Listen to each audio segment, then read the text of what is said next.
once again, the beautiful British weather strikes hard.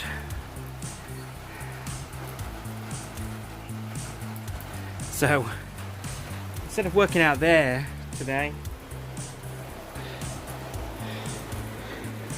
reconnect this to the engine. Well, I need to drain it first, get the fluid out of it.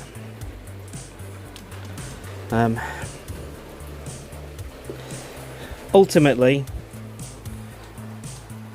this will be manual, 6-speed, with a BMW gearbox, which is a kit that bolts to this, because this only comes with this gearbox, which is an auto.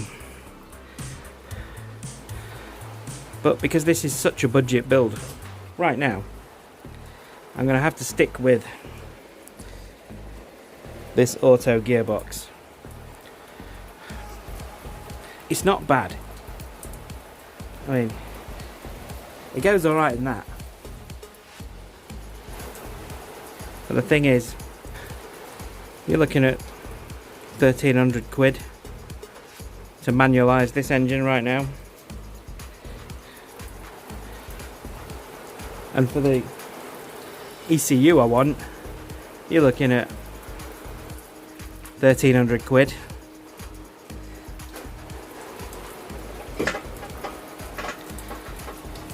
You can't just remap these. But for now, 350 brake horsepower in this 4-speed, that will work. And by the time this is actually near finished, I may have saved up enough dollar for a manual box. But I'm future-proofing it. It's having a clutch pedal. Well, it's having a standard pedal box, which has got a clutch pedal. There's room for a clutch master cylinder. All this, you know, that'll all work. I'll just be disabled. I'm going to make the tunnel wide enough for the BMW gearbox, because it's a bit wider than this. It's not as long. So when the time comes, we'll just have to change the box, change the prop, and then we'll be away. But I mean, I quite like this. This auto gearbox is pretty good. I mean, before I got the Lexus, like you, I guess, you wouldn't dream of having an automatic, but you can manual shift in this box pretty good, and you can get good engine braking out of it as well. So, and you can drift them, especially in something as light as this. So it will work for a year or so, but getting a decent ECU is more important to me than a manual gearbox. It'll still be good. It'll still be quick. I mean, that's like half a ton more, and it goes pretty well. So anyway, I'm going to drain this gearbox, get rid of those coolant pipes, stick it on that engine, and then I can take some measurements and see how far it's going to fit and where it's going to go. And maybe the weather will cheer up, who knows. We've got that drained, connected up, a couple of bolts into the engine, taking a measurement across the total length.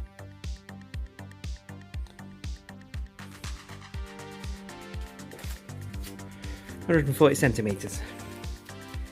Bell housing width is 40 centimeters, including some room for that dipstick.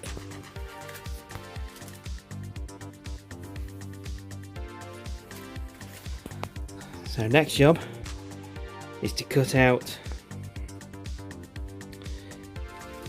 the bulkhead in the coupe so we can get this in there.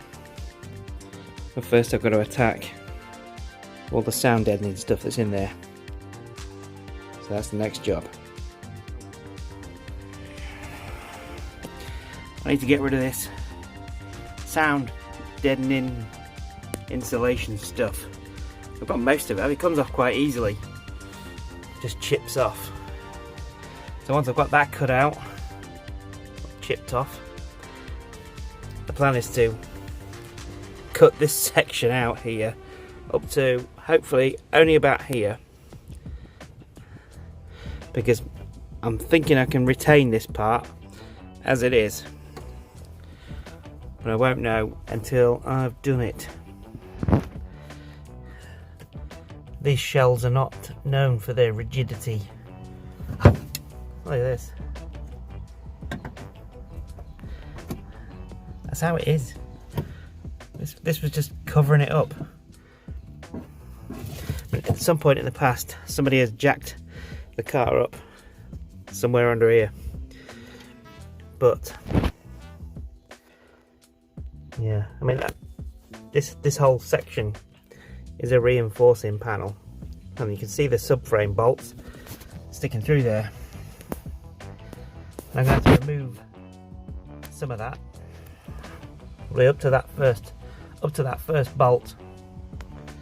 We'll see how it goes. I'm going to take the rest of this off and have a look at it. So I've removed most of that sound deadening material.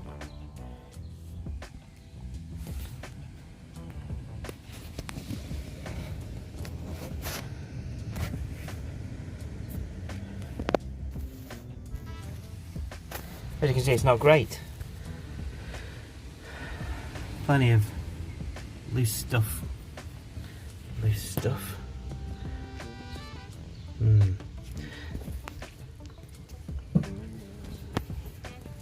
The area I'm going to need to cut is around here.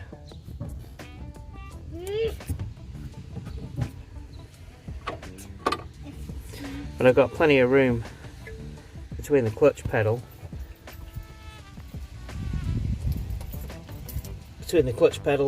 and the bit I want to take out.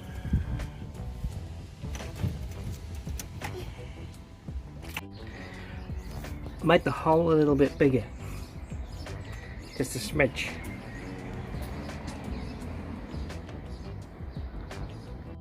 Okay, we've got this off the floor with the 300 kilo capacity scales, and we are 236 kilos. Okay, then got inlet manifolds on, exhaust manifolds, and that gearbox there weighs 75 kilos on its own. That is a heavy gearbox, but that is going somewhere back there. So in order to get the engine quite low as possible over that cross member, I've had to cut it out. It was pretty rotten there anyway. I needed replacing, even though they're like 300 quid. But anyway, I've welded a bar in just below it, just to hold the strut tiles together, because that's pretty much the only thing holding the car together at the front now, amazingly. But that was like chocolate to cut through, so let's just try it in and see where we go. We're at the intermediate phase. We've got a gearbox down there, we've got an engine here. It's a little bit on the it's a bit on the squint at the minute, but look at that, there's a gearbox. Fits pretty well actually. I'm going to really struggle with the BMW box because it's a bit wider than that, but anyway, Lexus gearbox, we're sort of there. So she's in even more.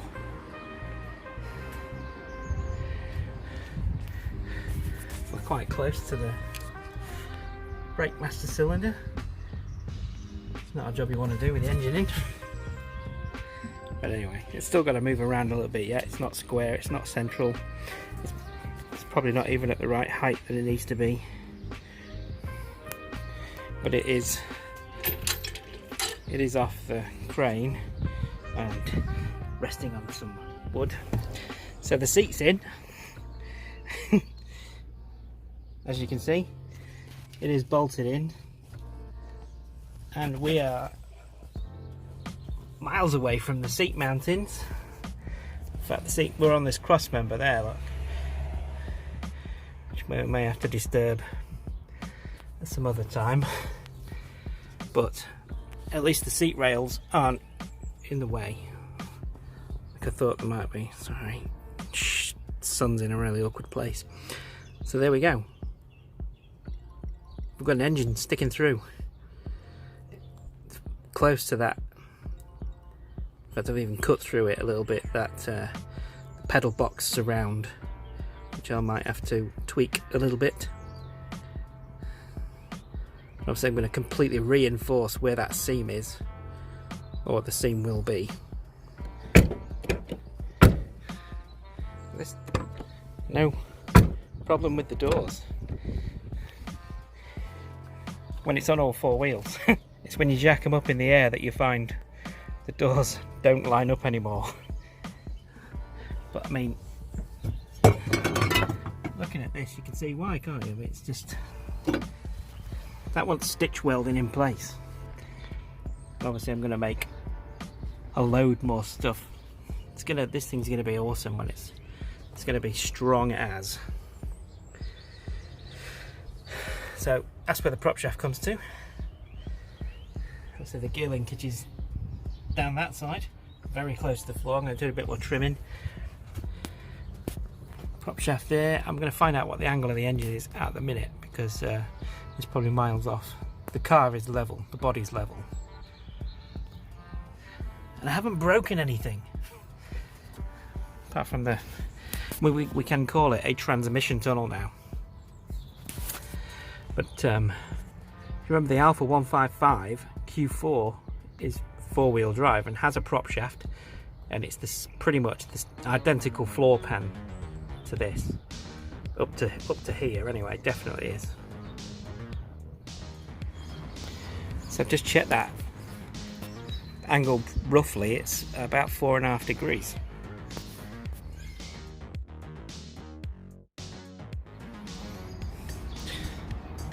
Here's how it's looking with the radiator in it. This is the original Fiat Coupe radiator. I probably want to move fans to the front.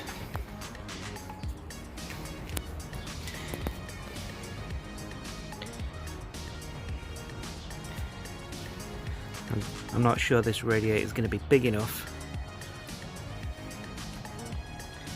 to cool this engine.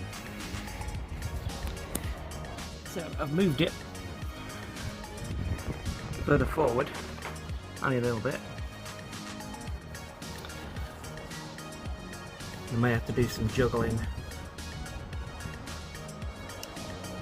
Well, there may be enough room to get the clutch slide in there. I can't even remember what it looks like, if I'm honest.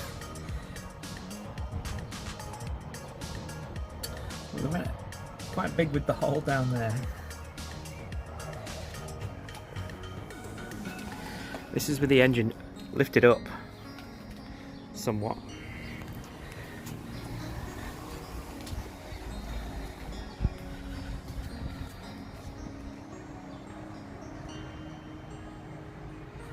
Forget it does come quite high up. Let's have a look what it looks like with the bonnet now. So with the radiator out,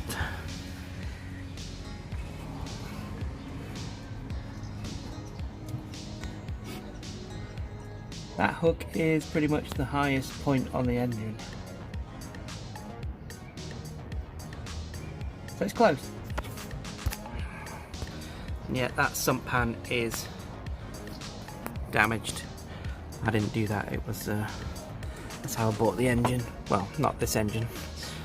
It was from this is from another engine, because I sold the sump for this engine because it was a middle sump setup, and I've changed this to a front setup. Well, just what I had kicking around.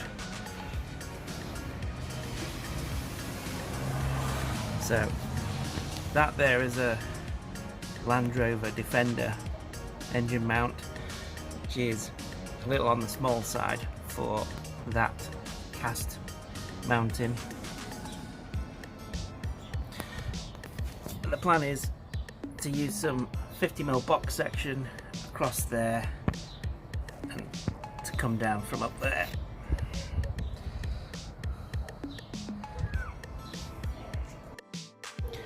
Earlier on in this video, you could see that this was considerably lower than it currently is now. It's quite high up. There's not a lot of room under the floor on these. They are pretty flat. So I am going to have to do some more trimming all the way back. Not really a massive issue, apart from the prop shaft is going to run straight through there. So this cross member here is going to need to be raised in the middle, and it'll be stronger than it is now. I'm only planning to take out as narrow a part of this as possible, and I will be going underneath and fitting another small cross member under there. And then the rest of it is not so bad. There is still an engine in here. But yeah, we've got a decent amount of room here. There'll be some more finishing around there. I haven't cut this second skin out yet. I may not need to. I might just trim that across there. But now it's the point where I'm going to need to start bracing the car, because it's pretty much only held together by this cross member, the back of the floor, and coming around the front, this 30mm box section, which is literally just welded onto those two flimsy pieces. The plan here is to bring down some 50mm box section down here and across there, because this is only a radiator support. It doesn't give it any strength, but I want to change that to give it some more strength and reinforcement. Same with this rusty, excuse of what's left of that.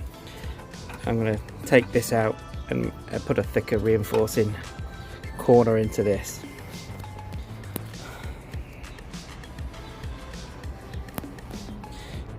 I might finish that off there, and then some other box section across there with the slam panel type area.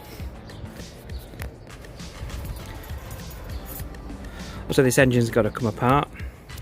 It's going to have the heads taken off, and it's going to have decent head gaskets in it. We're going to upgrade the valve springs and fit some ARP studs, and that's all the engine will need for the power we're going to aim for, which is around 650 brake horsepower with a bit of luck. Obviously the fueling is a different story, but yeah, we're looking good.